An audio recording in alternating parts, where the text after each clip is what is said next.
I want to share with you for a few minutes regarding the breakthrough of the kingdom of heaven on earth. There were two contemporary prophets, Micah and Isaiah, who spoke, among other prophecies that they gave and are given regarding the coming of Christ. They spoke of his coming in terms of the king coming, this messianic king coming. Isaiah describes him as the child who would be born, the son who would be given, and the government would be upon his shoulders.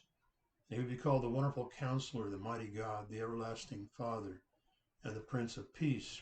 And at the end of his government, there would be no end. At the end of his government and peace, there would be no end.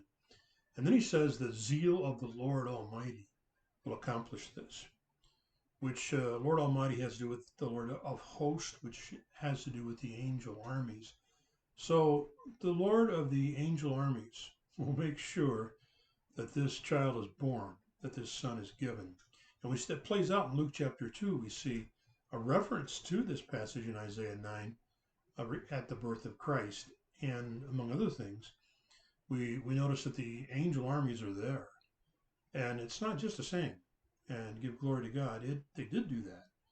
But they were there, I think, as a show of force because God was serious about the birth of Jesus. He was serious about the salvation that would come only through him.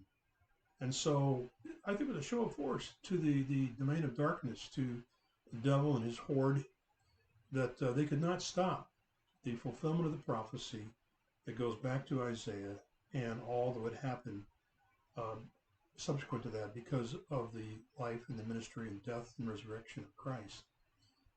Micah also refers to the coming of the king, and he does so using the term breakthrough. I want to just read here a couple of verses out of Micah chapter 2, and it goes like this. I will surely gather all of you, O Jacob. I will surely bring together the remnant of Israel. I will bring them together like sheep in a pen, like a flock in its pasture. The place will throng with people. One who breaks open the way will go before them. They will break through the gate and go out. Their king will pass through before them, the Lord at their head. Now, those last two lines are one is a restatement of the other. Their king will pass before them, that is the Lord at their head. So the Lord breaks through, and in this, the king breaks through in this prophecy of Micah, and there are those who follow him and break through the gate and lay hold of what it is that he is taking them to, and that thing he's taking them to is his kingdom. And so, like Paul says to the church at Colossae, that God has transferred us from the domain of darkness into the kingdom of his beloved Son. And so there is then a breakthrough that has taken place, and it's something that Jesus knew about. I mean, he picked up on that, and we see in Matthew chapter 11 when the certain religious leaders were questioning his ministry, the ministry of John. Jesus says, from the days of John the Baptist until now, the kingdom of heaven is breaking through, and those breaking through lay hold of it. So the purpose of the king breaking through is to the kingdom to break through.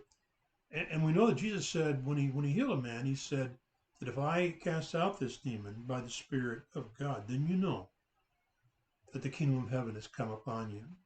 So there's the arrival of the kingdom through the king as he breaks through into this present world. He binds the strong man. He comes to destroy evil. And so there's this invasion, if you will, of Jesus Christ as he breaks through into this present age and he delivers people from that household of the strong man. He delivers them and brings them out. They are the goods, the treasure in this strong man's house in this present age. Jesus brings them out and he puts them into his kingdom, and they are happy. We are happy to lay hold of that. It's a lot better than being dominated in the domain of darkness under the rule of the enemy. So there you have it, the breakthrough of the kingdom of heaven on earth. Thank the Lord. that he did that and that we can follow behind him and experience the joys of being in that kingdom that he has given to us.